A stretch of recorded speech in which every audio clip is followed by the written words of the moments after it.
My name is Amelia, and at 32, I run a thriving veterinary clinic in Asheville, North Carolina.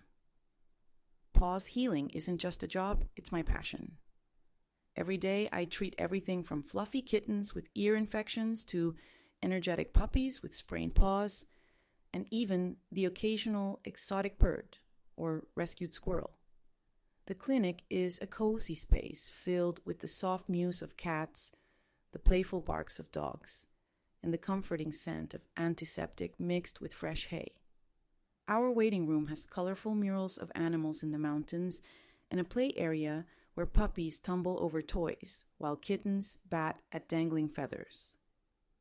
Today is the annual Harvest Festival, a bustling event with hay rides, pumpkin patches, and our clinic's popular pet adoption booth.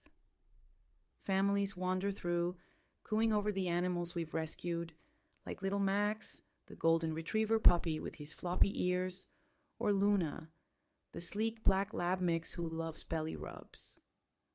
My husband Daniel, 35, a skilled carpenter who builds custom pet furniture on the side, has been my partner for 8 years. We met at a local animal shelter volunteer event, bonding over our love for rescue dogs, sharing stories of our childhood pets while walking a pack of energetic hounds. He was charming, supportive, always surprising me with handmade crates for the clinic's newest arrivals, like the ornate wooden bed he crafted for a litter of orphaned kittens last spring. But lately, things have changed. Enter Sophia, 29, Daniel's new business partner. She's stunning long auburn hair, piercing green eyes, and a laugh that turns heads. They started a venture, crafting eco-friendly pet beds and enclosures. But I've noticed the late nights, the secretive texts, and Sophia's hand lingering too long on Daniel's arm during business meetings. And now, the incidents at the clinic. Pets falling mysteriously ill, medications going missing, clients canceling appointments after bad experiences. I can't shake the feeling that Daniel and Sophia are behind it, and that their partnership is more than professional, perhaps a full-blown affair laced with greed. The festival is in full swing. Children laugh as they pet a litter of tabby kittens in our adoption pen, their tiny paws batting at colorful ribbons, while Max chases his tail, drawing smiles from passers-by. The air smells of caramel apples, hay, and the earthy scent of autumn leaves crunching underfoot. Nearby, vendors sell handmade collars, and a group of volunteers demonstrates dog agility courses, with puppies leaping over small hurdles to cheers from the crowd. Daniel approaches my stall, Sophia trailing behind with a sly smile. She's dressed impeccably in a fitted plaid shirt and jeans, looking more like a model than a furniture designer. Her perfume, a sweet, overpowering floral that clashes with the clinic's natural scents. Amelia, try this new supplement blend Sophia mix for the clinic's dogs, Daniel says, his voice overly cheerful, but his eyes dart away from mine. He hands me a small vial labeled Vital Boost, with a strange, acrid chemical tang wafting from it, like burnt plastic mixed with herbs. Sophia nods enthusiastically. It's all natural, boosts energy. I tested it on my own cat at home, worked wonders, made her zoom around like a kitten again. I hesitate, my mind flashing back to last week's chaos. After Sophia helped with a batch of flea treatments, 3 kittens developed rashes, their fur patchy and irritated, mewing pitifully through the night. A loyal client, Mrs. Hargrove, accused us of negligence when her Siamese cat vomited after a routine checkup, chunks of undigested food staining her pristine carrier. Daniel dismissed it as a supplier error, but I found an empty vial like this one in our trash, hidden under coffee grounds, and the text I'd glimpsed on Daniel's phone. Make sure Amelia doesn't suspect. This batch should do it. My heart races. Is this poison? Are they trying to ruin my reputation so they can siphon funds from our joint savings for their failing business? Or worse, is their affair driving them to eliminate me as an obstacle, perhaps to start fresh without the burden of my success? Thanks, that's sweet, I reply, forcing a smile. As a crowd surges by, parents with strollers, kids dragging balloons, a group of excited children petting Luna, I accidentally stumble, swapping the vial's contents with Sophia's open water bottle on the table. The switch is seamless amid the chaos, a kitten meowing loudly as if to cover my tracks. Oh, sorry, I laugh, steadying myself. A nearby puppy yips in excitement, its tail wagging furiously, masking my nerves. Sophia's eyes narrow briefly, but she brushes it off with a laugh. Clumsy today? Just don't spill on the pups or scare the kittens. Daniel chuckles awkwardly. Yeah, watch the displays. I retreat behind a stack of adoption crates, phone in hand, pretending to check emails. My stall is alive with activity. A black lab mix named Luna nuzzles a child's hand, her wet nose leaving a trail of affection, while kittens play with yarn balls, their tiny claws scratching playfully. But my focus is on Sophia.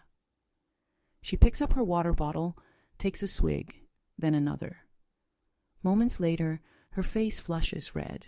She coughs, clutching her throat, her elegant composure cracking. Daniel, this tastes off, like chemicals, she rasps, dropping the bottle. It spills, and Max the puppy sniffs it curiously before I pull him away, his whine alerting nearby festival-goers who turn with concerned murmurs. Panic sets in. Daniel's face pales as he rushes to Sophia's side, his hands trembling as he helps her sit on a hay bale. What? That can't be. He stops, realizing the swap, his eyes flicking to me with a mix of guilt and fear. Festival attendees gather, murmuring. A mother with a stroller asks, "Is she okay? Should we call help?" A child points at the spilled liquid. "Ew, it smells weird." I step forward, phone already recording discreetly in my pocket. Sophia, what's wrong? Was it the water? Sophia's eyes widen in accusation, her voice hoarse. You switched it, she gasps, doubling over, her auburn hair falling across her face like a curtain of shame. Daniel shoots me a desperate look, whispering, "Amelia, this isn't what you think." But it's too late. As paramedics arrive, called by a concerned bystander who noticed Sophia's distress amid the pet booth chaos, Sophia, in her delirium, blurts out, "Daniel, the supplement. It was for the animals, to make them sick, so we'd get the insurance payout, and Amelia would be too busy to notice us, our nights together." The crowd gasps. A family with an adopted kitten steps back in horror. I feign shock, but inside, pieces click. The tainted flea treatments that made kittens ill, their tiny bodies shivering in the exam room, the accidental over-medication of a rescue dog that nearly cost us our license, a poor beagle named Buddy who howled in pain all night. Daniel had access to the clinic keys. Sophia, with her chemistry background from college, could mix the toxins. And the affair? I'd found lipstick on Daniel's collar last month, matching Sophia's shade, a deep crimson that stained like blood. Their business trips were covers for Rendezvous, funded by siphoning clinic supplies, perhaps even selling stolen meds on the black market. A twist unfolds. As paramedics treat Sophia for mild poisoning, non-lethal, but enough to cause symptoms like nausea and dizziness, she confesses more in the ambulance, thinking Daniel betrayed her. It was his idea.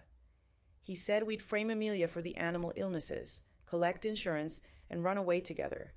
But the puppies, they weren't supposed to suffer. Daniel, cornered by police arriving on scene, breaks down. "I didn't want to hurt the animals, or you, Amelia. Sophia pushed me. She's in debt from her failed startup." But yes, we were together. It started with a kiss after a late design session. The revelation stings. Not just sabotage, but emotional betrayal. A heroic moment. Max the puppy, who sniffed the spill, starts barking frantically at Daniel's bag inside.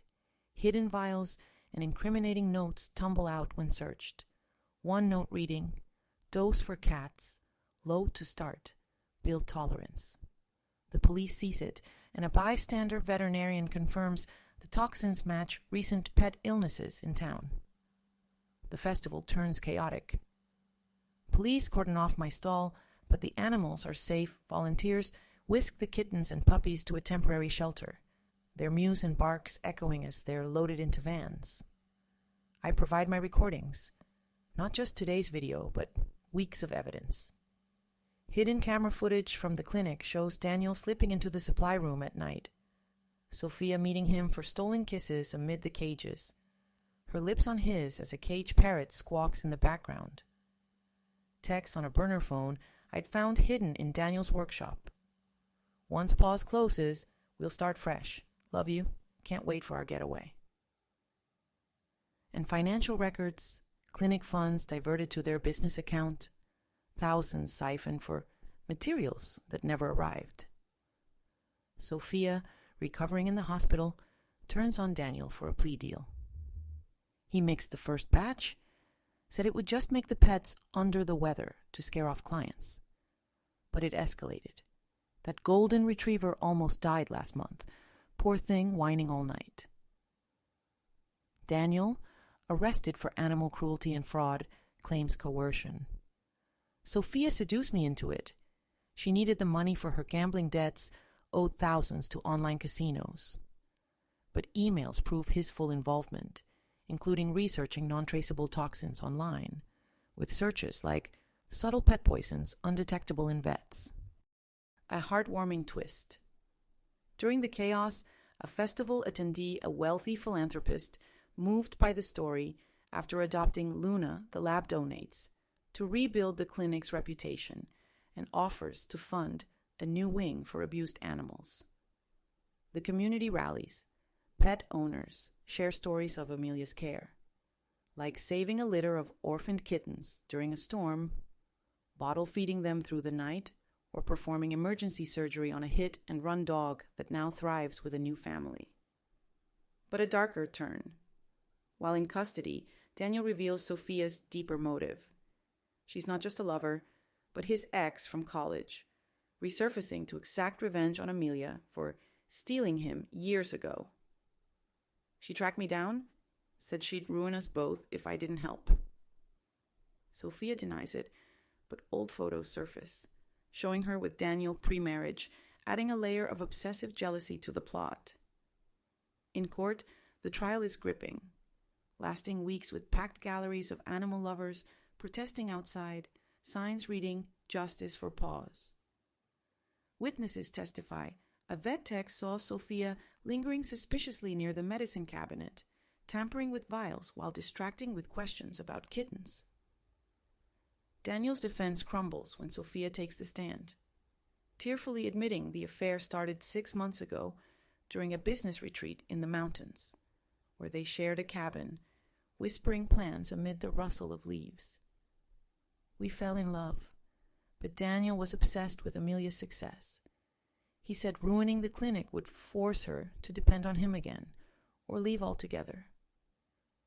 Amelia testifies calmly, "I trusted Daniel with my life and the lives of countless animals, like the beagle puppy who nearly died from their toxins, his tiny heart racing under my stethoscope. And when Max barked at that bag, it saved us all." The judge, an animal lover with a rescue cat of her own, sentences them harshly. Daniel gets 7 years for fraud, cruelty, and embezzlement. Sophia 5 for complicity, plus restitution and a lifetime ban from animal-related work. A shocking twist. During sentencing, Sophia reveals she was pregnant with Daniel's child, but miscarried due to the stress of the poisoning incident, her own tainted water causing complications. The courtroom falls silent. Daniel sobs, but the judge remains firm. Your actions endangered lives. human, an animal. No sympathy excuses cruelty. Amelia, hearing this, feels a pang of sorrow, but it steels her resolve to protect her clinic's vulnerable patients. 6 months later, Paw's healing is bigger than ever. With the philanthropist's donation, I've expanded to include a rescue wing, complete with spacious play areas where kittens climb scratching posts and puppies romp in enclosed yards. The clinic buzzes with life, a new litter of calico kittens mewing for milk, a senior dog named Baxter recovering from surgery, his tail thumping gratefully. Community events thrive, like free vaccination drives, drawing families who once doubted us back with open arms. Daniel writes from prison, begging forgiveness, enclosed with a handmade wooden toy for the clinic's pups, but I move on filing for divorce and adopting Max as my loyal companion, who now greets every visitor with enthusiastic barks. Sophia, out on parole, leaves town in disgrace, her reputation shattered, last seen working a menial job far away. A final twist. During a routine checkup, a new client brings in a stray cat that wandered into her yard, wearing a collar with Sophia's old address engraved. Inside the collar's tag, a hidden microchip reveals deleted clinic records, proof Sophia had been stealing pet data to sell on the black market, leading to additional charges and her rearrest. Amelia smiles, petting the cat. "You just saved us again, little one." At a local vet conference, I keynote, "Betrayal hurts, but it taught me resilience. Like the puppies we save, we bounce back stronger with a pack behind us." The audience applauds, and as I watch a family adopt a tabby kitten, I smile. Shadows may fall, but trust in oneself and furry friends lights the way. End of story. Moral: betrayal can come from those closest, but preparation and instinct lead to triumph. What city are you from? And what do you think of Amelia's story? Share in the comments. Don't forget to like, subscribe, and hit the bell for more tales of resilience.